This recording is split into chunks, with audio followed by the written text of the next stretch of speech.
to be in the call when they couldn't because of planes. They were going to come to Australia, to Melbourne, and then planes happened, and then by happy coincidence, they've been able to be part of it. So I'm just going to pull your website up, Chemistry Gin, just while we're getting. If you're ready, here we go. That's beautiful. That's what we want. Okay, here we go. I think we're good. All right, ready? Born ready. Yes, hello. Hello, Philip. How lovely to see you. You Thank you for inviting us to join you tonight. My pleasure. Woo! Kia ora. And I'm glad to play. I'm glad you, not glad, your plane broke or whatever happened. That's a bit shame. So you're stuck in Wellington? Is that what happened? Stuck in Wellington, yes. Flight QF172, Wellington to Melbourne this afternoon was cancelled. So we've all been put up for the night and we're getting our flights tomorrow. So it's all good. Don't mind it all. Looking forward to that happened to us on the way back from the Cook Islands in February, March. We were going through Auckland. We had the last flight out, and it got later and later and later until such time as the plane wasn't going anywhere, and they found us all that stuff. So that's okay. Well, I'm glad. This is good synchronicity. So we've had some good chats this afternoon. Oh my goodness, I am just astounded. I have learned so much this afternoon, Philip. Thank you. It's been an absolute education. For me too. Thank you. I appreciate that. I did something not dissimilar during lockdown, good old COVID and stuff like that. And but this is the most ambitious program I've put together. I never had Italy. I said I never had Italy, but that was a bit tricky. So Marie, let's start at the beginning. You're one of two parts. I'm one of two. I am the comedian in The Chemist and the Comedian. So I'm Laura, and I'm a comedian, and I'm one of two co-founders of Chemistry Gin, and my co-founder is also my partner in life, and that is my wife Marie. And Marie is a chemical pathologist with a great love of flavor. She's a fantastic, amateur chef, and her precision in cooking is what qualified her to teach the macaron class at the Wellington Community Education here, the adult education, because of course macaron are science, it's where food and science meet. That's a macaron, much like distilling. Mm-hmm. We came to distilling as foodies. Right. And so that love of flavor is what informed the recipe, which all credit to my wife, Marie. It's her recipe. And I heard one of your previous guests, was it the man from Lord Howe Island? Yeah. He got it in 3. We didn't change our recipe. The first batch of ingredients, we changed the proportions very slightly, but we did not change any of the ingredients. 8 botanicals, and it has never changed, and it has stood us in good stead since we launched in 2022. That's amazing. And I'm on your site, and friends, just go to chemistrygin.com for more information. And here, and I can say this, so 95 out of 100 for a gold medal, International Wine and Spirits Competition, which I think is probably the most prestigious competition out there. Gold medal at the World Gin Award in 2024, and others besides. Not to mention your stunning bottle, which we could talk about, I guess, too. So did you just decide one day, let's make a gin, or how that, Well, there's a couple of different things. We'd been living in the Highlands of Scotland, and we were there for the gin boom in the 2010s. And it was such an exciting time, and a guy that we knew was starting a distillery, and a GP that Marie worked with, she and her husband were starting Loch Ness Gin. And, I had met Martin and Claire Murray from Rock Rose Gin at a Scottish business mentors thing. I was a mentor in the Scottish business mentors thing, and so were they, and met them at one of these mentor get-together events. And so we just kept coming into contact with gin. And I wouldn't say, we're neither of us big drinkers, but we tried Isle of Harris gin and Mm. just loved it. Yeah. And well, the thing about Isle of Harris gin is it's got they say sugar kelp, it's got seaweed in it, and it gives it that lovely mouthfeel, that umami. It sound like a foodie, No, don't no, I? no, no. Anyway, but that was it. And so we tried it. We liked it. We ordered a case of it, and on their website they recommended a certain tonic, Walter Gregor tonic. So we got a case of the tonic to go with the case of gin, and just thought that this stuff's wonderful, and really enjoyed it. And that was, I don't know, I think that was 2015. I think we just bought our house in Scotland, 2015. And that was really our introduction to gin, because I think I had gin on a plane when I was maybe 20. Bombay Sapphire and Schweppes, and it was Yeah. just not my thing. And I didn't drink it again for 20 years, probably. This is the So thing. that, it just didn't do it for me. And so fortunately, all of these things came together, this confluence of things. So we had gin around us in Scotland, and then we emigrated to New Zealand in 2019. And when we got here, Marie said, I really want to make something. I want to make something. Maybe I'll make cheese. And I said, oh, too many food safety regulations. No, you're not making cheese. That's government regulation and inspections. I mean, not that distilling isn't. And she said, well, what about tonic? I wonder if they've got any nice tonic in New Zealand. And I said, for the size of the bottle, I said, why didn't we just make gin? And that was it. She went off and researched the recipe. Her mother was a great cook and used Szechuan peppercorns. You put them in the mortar and pestle, grind them up, and put them on fish, and put them on salmon, right? Yeah. So Marie always loved Szechuan peppercorns. She thought, that's it. If I'm making gin, it's going to have Szechuan peppercorns. And she looked at the flavor wheel, and opposite that flavor was sage. So we've got Szechuan peppercorns, we've got sage, and we've got New Zealand kelp, seaweed. So those are three. Those are sort of our hero botanicals after juniper, and then there's four other sort of regular ones, and that's it. 8 botanicals. Look, it is, and for those who haven't tried it, it is really, really, really gorgeous. And again, thanks for that bottle you sent me. I did appreciate that very much, as you know. And it's funny you should say about Scotland. I spent some time at Oban, by the way, in my restaurant days, and toured around there for a bit. But at the start of this event, I was talking about some of the evolution of gins. From, as you're saying, the Gordons and the classic brands back in the day too. It was really Hendrix who kind of broke the mold. The Absolutely. Scottish gin, right? And it came It out just of lit a nowhere. fire on gin. Absolutely. And it showed gin can be this other thing, right? Mhm. And it's a particular Scottish genius, clearly, and you guys have got it. I don't know what's in the. There's obviously something in the water up there. It's true. It's true. So let's bring this back to you, Gin. I've got some questions. I did have some questions here. I've lost my train of thought now. Talk about the variables then about the production. Let's get a bit geeky now, because what we've discovered along the way in these conversations, as you would have heard from the people, is batch variation is fine and one thing, but how do you even it out when you're in your production process that when someone buys a bottle 1 month and comes back again, it's not completely different? How do you manage that?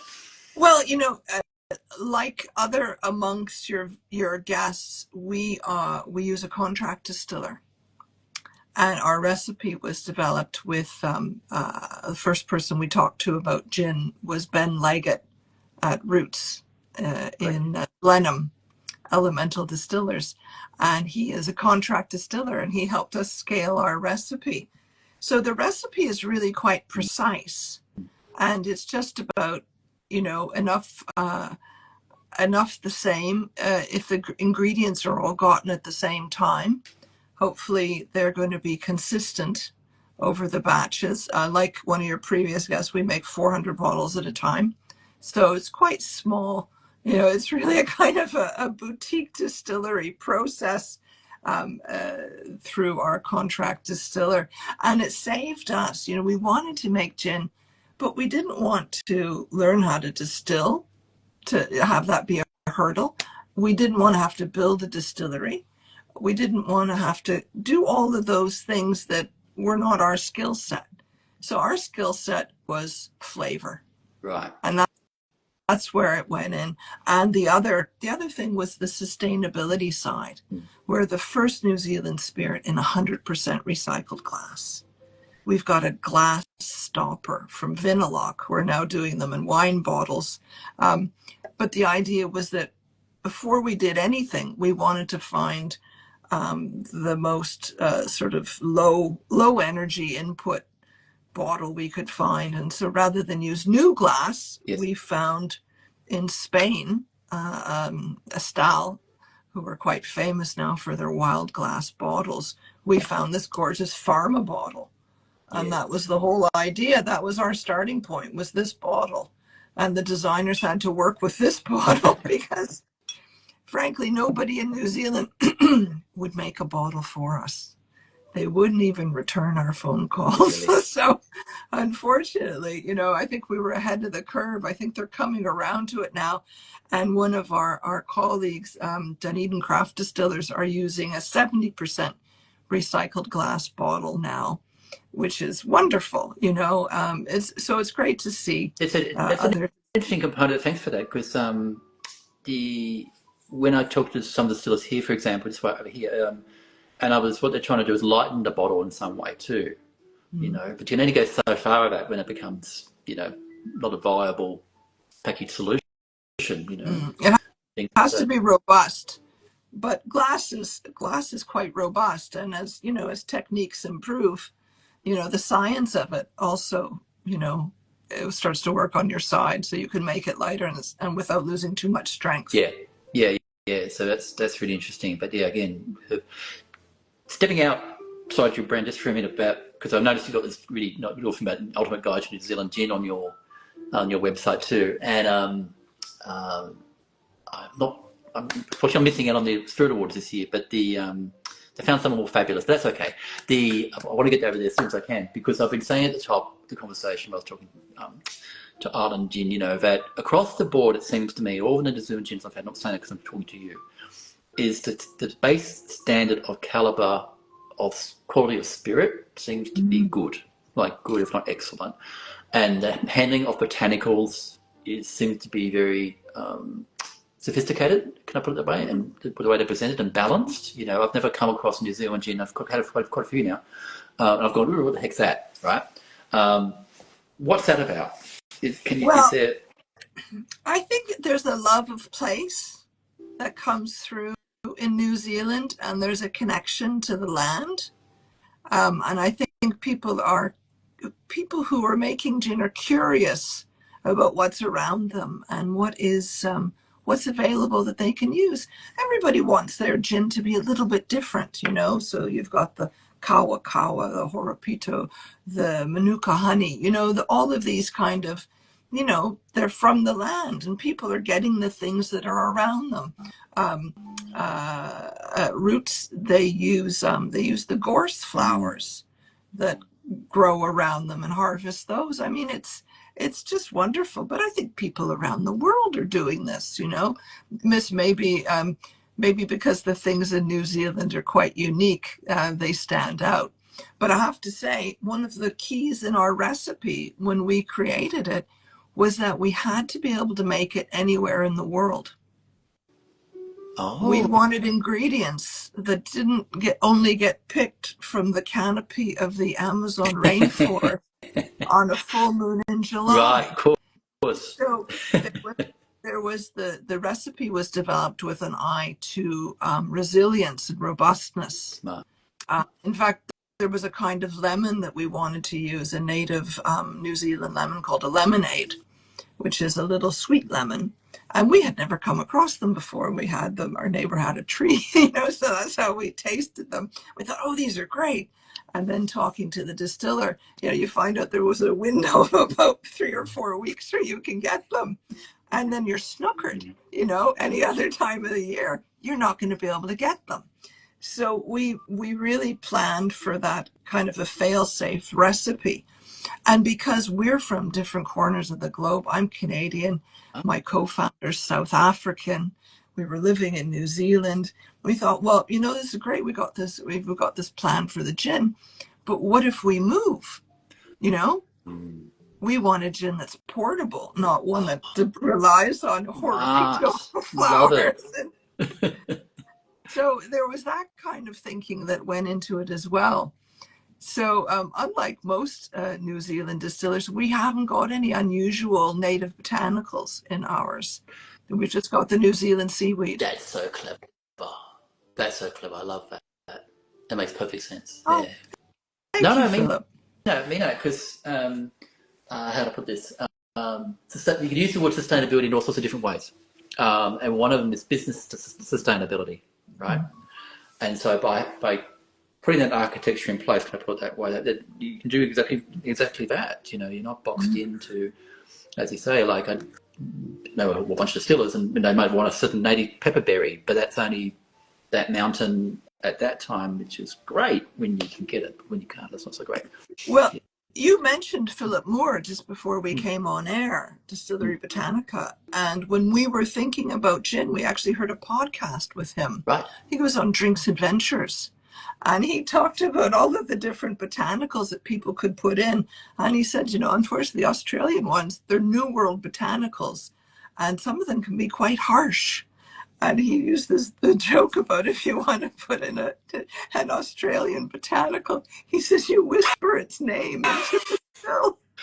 Oh, look, he is a legend, and people really need to know his work. And I'll never forget hearing him say, "Bunga nuts." But friends listening, I come from a restaurant background, as I mentioned, and one restaurant we had was all Australian produce and used one of the first bush tucker ingredients like quandongs and lily pillies and like kangaroo and the rest of it. And the chefs really struggled because they just too much of it, too much, right? Because it's treated like any other ingredient, you know. And the same carries on to native botanicals. And frankly, since we're on the record, I can't stand them and myrtle. And I just see it all the time, or not well handled, shall we put that? It just dominates. It's just such a Well, big what thing, he right? said was because they were New World botanicals, they hadn't been hybridized over 10,000 years, Mm. the way the European botanicals had, where they had been selected for flavor repeatedly, repeatedly, repeatedly. And so the flavors hadn't mellowed and been engineered essentially through plantsmen and their interventions. That's fascinating. I've got to find that podcast. Yeah, Is that James Atkinson? it is. Yeah, Yeah. yeah, yeah. That's so fascinating. That makes perfect sense when you think about that. Well, it goes to show gin is more than just a gin, is it not? Gin is about community, it's about environment, it's about science, it's about tech, it's about It's inspiration. about women. It's absolutely about women too. Let's not forget women. You know, It's, Leslie Gracie. You know, she was a chemist. She is a chemist. You know, her yeah. love of flavor came from working in a pharmaceutical company, trying to make medicines more palatable. That's how, you know, the Hendrix flavor came to her through a real talent and a need, a necessity in her early career. Yeah, yes, that's a really great point, and we owe a lot to her and women in distilling in general. And I think one final question for you, then I'm going to make myself a drink. I think I've earned it. Just on that, because there's an organisation here, Women Australian Distilling, for example. There's one in America now. I think that popped up last year, and so forth. And by virtue of the nature of the industry, your own business, right? So it's not as if you've got a workplace culture. Hospitality is a different story, of Mm-hmm. course, and what goes on. Mm-hmm. I don't want to generalise at all, but picking up on your theme of what women bring, I'm generalising vastly, but pick me up, please. That lens that they bring, women as makers, women as chemists, women as engineers, women as, whilst I'll meet male distillers who, I'm going to generalize again vastly, get in trouble for it. Technical processes, what kind of, I'm going left brain, right brain, but I'm not making a mess of this, but just what I'm trying to get at here. Is there something they bring to the party? Should I put it that way, Well, historically, and I thank Sarah Miller for this education on my part, historically, women were the distillers in the family. They made Yeah. medicines for their family. They made beer before water was potable. And so they were like the caregivers and, the ones doing all of that. Mm. And it was only, I think, 16th, 17th century with the Gin Act that women were effectively marginalized from distilling. It was professionalized. It went from being a domestic art to being a mercantile activity. And I think that really, women were then pushed to the periphery. After the Gin Act came in, women who'd been making gin at home as their own source of income, they were essentially prohibited from it. And although they were only 20% of the gin makers, they were 70% of the prosecutions under the Gin Act.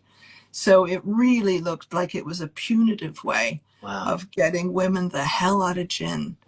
So for those of us who are in it now, we feel like we're taking one for the team, flying the flag. Oh, I love it.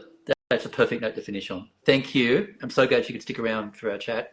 Well, just one thing before we go. Yes. $2 from every one of these gorgeous bottles we sell goes to support women in science. Fantastic. Hence the name Chemistry. And we're just about to launch our first call for women applicants to our bursary scheme. So we're Brilliant. about to give away our first award. So we're going to put out a call. It's for women in New Zealand this year, women in chemistry. So that's very exciting for us. Speaking of women, so I just wanted to let you know about that. That's brilliant. In my other life, I've done a lot of work with women in IT and STEM in space here, and so I applaud. So chemistrygin.com, friends. Follow our friends here on Instagram to stay in the loop. Great to see you, and thanks again.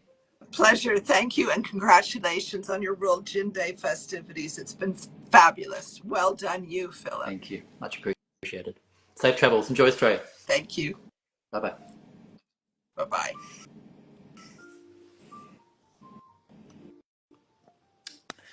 And that, friends, is a wrap. What fun. Oh, absolute fun. 3.5 hours of gin goodness, Australian Gin Day. So thank you for tuning in and sticking around. I am going to try and save this, upload it, and the rest. Wish me luck with that. I've never done a 3.5 hour live update on Instagram. So worst comes to worst, I should be able to cut and dice it and add it to my YouTube channel. So if you've missed all the other amazing conversations, we've had an absolute ball. We have talked to Island Gin, again, known as New Zealand distiller, Little Juniper out of South Australia, North of Eden, south coast of New South Wales, Lord Howe Island, there's a story, the Venerable Plymouth Gin, United Kingdom, Eureka Distilling from Inner City, and just now Chemistry Gin, also from New Zealand. So I deserve a drink. I'm starving. It's been a ball. So again, thanks for tuning in. Bye-bye.